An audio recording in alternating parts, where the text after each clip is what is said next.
Astaxanthin könnte man auch als absolutes Superheilmittel bezeichnen. 6000 Mal stärker als Vitamin C, 700 Mal stärker als das Coenzym Q10 und 100 Mal stärker als Vitamin E. In diesem Video sehen wir uns an, was Astaxanthin überhaupt ist und wie es auf deinen Körper und Geist wirkt, was ein gutes Produkt ist und was mögliche Nebenwirkungen sind. Und darüber hinaus, wer es nicht nehmen sollte. Warum ist Astaxanthin überhaupt so gut?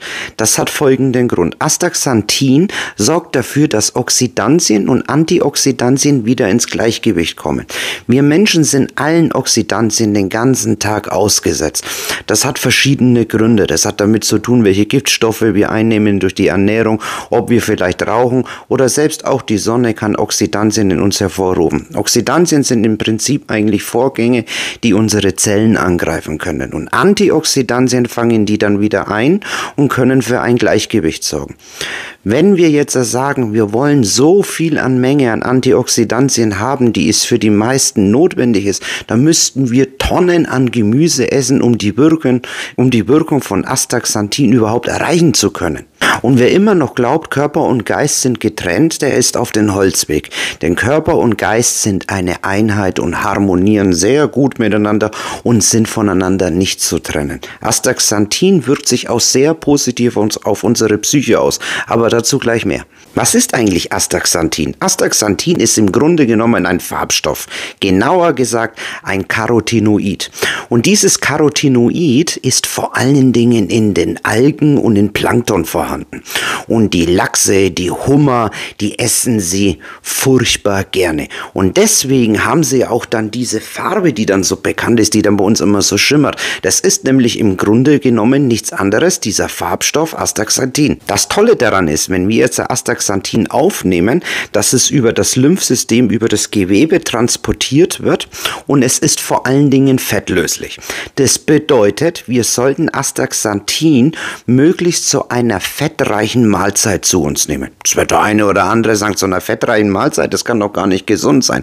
Ich rede ja auch nicht von dem Fett, was du jetzt vielleicht glaubst, das vor allem in den frittierten oder im Burger oder in Fastfood drinnen ist, sondern ich rede von gesunden Fetten. Ich rede von diesen mehrfach gesättigten Fettsäuren, wie zum Beispiel Omega-3-Fettsäuren.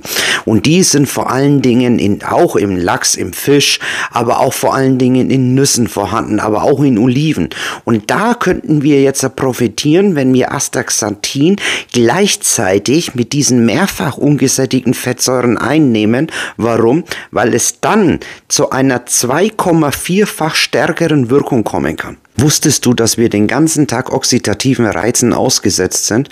Und schon wenn wir nur den ganzen Tag immer wieder grübeln, Angstzustände oder gar Depressionen haben, ist es für unseren Körper auch Stress. Das bedeutet, unser Körper ist permanent unter oxidativen Reizen ausgesetzt.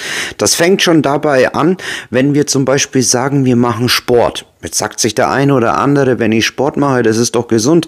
Man sagt doch immer, Sport hat so viele positive Auswirkungen auf die Psyche.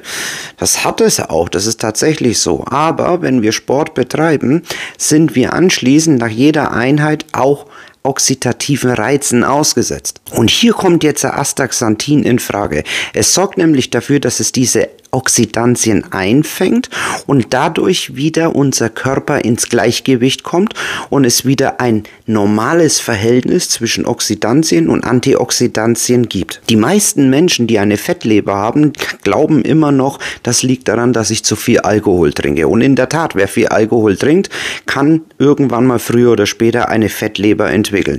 Aber fast jeder zweite Mensch in der Bundesrepublik Deutschland hat eine Fettleber und die allermeisten von denen nicht nur wegen Alkohol. Das liegt unter anderem unserer modernen Art zu leben. Und jetzt wirst du dir vielleicht sagen, ja, ist ja gar nicht so schlimm, wenn man eine Fettleber hat. Ich würde es jetzt nicht unbedingt so bagatellisieren, denn eine Fettleber wirkt sich auch sehr negativ auf unsere Psyche aus. Wenn wir eine Fettleber haben, so klagt fast jeder zweite von den Betroffenen, der keine Fettleber hat, an ständiger Müdigkeit, Antriebslosigkeit, vermehrtes Grübeln und sich zurückziehen und vielleicht sogar einer depressiven Verstimmung. Und Astaxanthin kann hier wirklich tatsächlich helfen, denn es greift vor allen Dingen in unseren Fettstoffwechsel ein, der unter anderem auch dafür verantwortlich ist, dass wir durch sogenannte Triglyceride zu viel Fett in die Leber einlagern. Des Weiteren sorgt es dafür, dass es das sogenannte gute Cholesterin, also das HDL, anhebt und das sogenannte schlechte Cholesterin senkt. Warum sage ich sogenanntes? Ganz einfach, weil wir von beiden beides brauchen. Aber man sagt halt eben, dass das schlechte Cholesterin, das LDL, verantwortlich sein kann für eine sogenannte Arteriosklerose. Des Weiteren verbessert es die Insulinsensitivität. Es ist für mich jetzt nicht der beste Favorit, wenn es um solche Geschichten geht wie Diabetes. Da würde ich dir das Schwarzkümmelöl empfehlen. Darüber habe ich auch ein Video gemacht, hier oben auf den i, mehr davon. Bevor ich noch gleich dazu komme, warum es so positive Eigenschaften hat für unsere Psyche und gar bei Ängsten und Depressionen, möchte ich ganz kurz, weil es so wichtig ist, nochmal auf das Thema Sport eingehen. Bei Astaxanthin ist Folgendes. Es wirkt sich sehr positiv aus, wie eben schon gerade erwähnt, gegen diese ganzen Radikale, die wir im Körper haben, aber vor allen Dingen den Oxidantien, die sich ja nach jeder Sporteinheit, vor allem beim Leistungssport, bilden. Und das hat folgenden Grund. Jeder kennt es vielleicht, wenn wir Sport machen, dann haben wir, und vor allem wenn wir intensiven Sport machen oder Anfänger sind, haben wir dann diesen Muskelkater. Und das sorgt dafür, dass der Muskel sehr viel Laktat, also Milchsäure, dann bildet.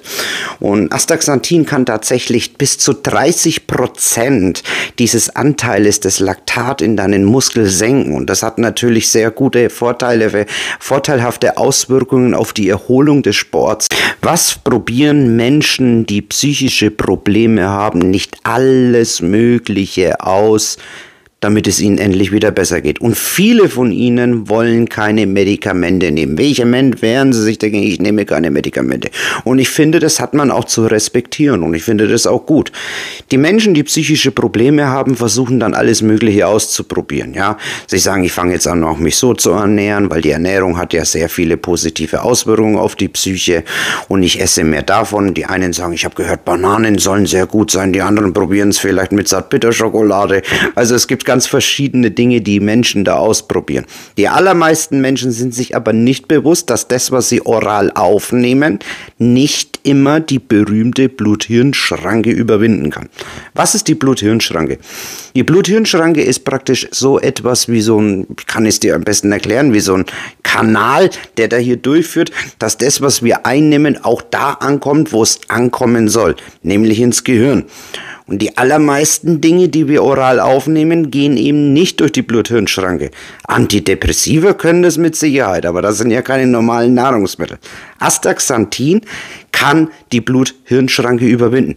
Und das ist wirklich sehr, sehr gut. Denn Astaxanthin bewirkt im Gehirn, dass es von vielen der Dinge, die wir im Gehirn haben, zum Beispiel an Giften oder Metallen oder etc., die da auch angelangen, entgiftet werden. Des Weiteren hat es den Vorteil, dass Astaxanthin uns tatsächlich vor einer späteren Parkinson-, Demenz- oder Alzheimer-Erkrankung bewahren kann. Gibt es jetzt eigentlich Nebenwirkungen von Astaxanthin? Ich sag's jetzt mal so, solange du dich, hör genau zu, zwischen dem Bereich 4 bis 8 Milligramm bewegst, musst du keinerlei Nebenwirkungen befürchten. Wichtig ist aber eine andere Sache. Es gibt oder es sollten eine bestimmte Gruppe von Menschen nicht nehmen.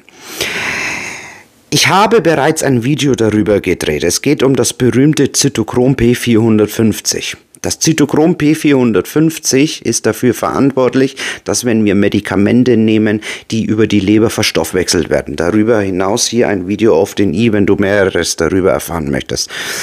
Wenn wir Astaxanthin nehmen, wird das Zytochrom P450 beeinflusst. Das bedeutet, dass die Medikamente und jetzt vor allem die Menschen, die Antidepressiva nehmen, weil die allermeisten Antidepressiva über das Zytochrom P450 verstoffwechselt werden, es da jetzt zu Wechselwirkungen kommen kann. Das kann nämlich jetzt sein, dass wir Antidepressiva nehmen und dadurch gar keine Wirkung entsteht oder vielleicht, weil es umgekehrt läuft, dass zu viel, das Zytochrom P450 zu viel arbeitet, es zu stärkeren Nebenwirkungen oder zu einer zu starken Wirkung kommen kann, wie zum Beispiel unter anderem den berühmten Serotonin-Syndrom. Was ist jetzt eigentlich ein gutes Produkt und was ist ein weniger gutes Produkt? Ich persönlich empfehle dir ein Produkt, das nicht synthetisch hergestellt ist. Also ein Produkt, das wirklich vom Plankton oder von den Algen kommt und nicht künstlich irgendwie hergestellt. Denn das hat auch folgenden Grund. Es wirkt 55 mal stärker und deswegen kann ich das dir sehr empfehlen. Zusammen mit Schwarzkümmelöl finde ich es am allerbesten. Und wie Schwarzkümmelöl für dich, für deinen Körper und deine Psyche wirken kann, das kannst du hier auf der Endcard erfahren in diesem Video. Ich bedanke mich fürs Zusehen, dein Juan. Namaste.